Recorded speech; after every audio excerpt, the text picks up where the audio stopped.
And it's funny how one thing leads to another. Isn't that true? I mean, how did you end up where you are now? It's a long story, isn't it? So we're all kind of like explorers. And the people that end up in this business have a sense of adventure. They're willing to try things. You've proven that. That's why you're here.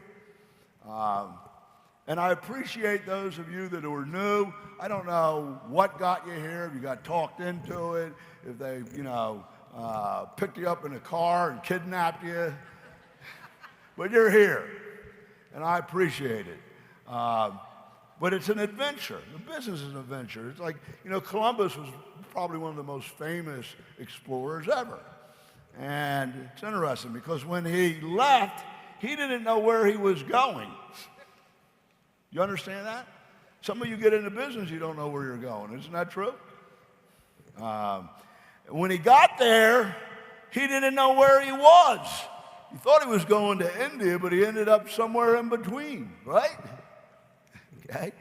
And when he returned, he didn't know where he had been. And he didn't come back with the spices and the teas. But you know what? He proved the world wasn't flat.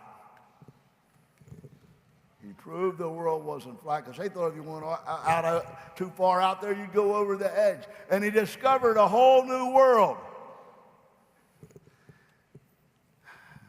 Don't be afraid to be adventuresome.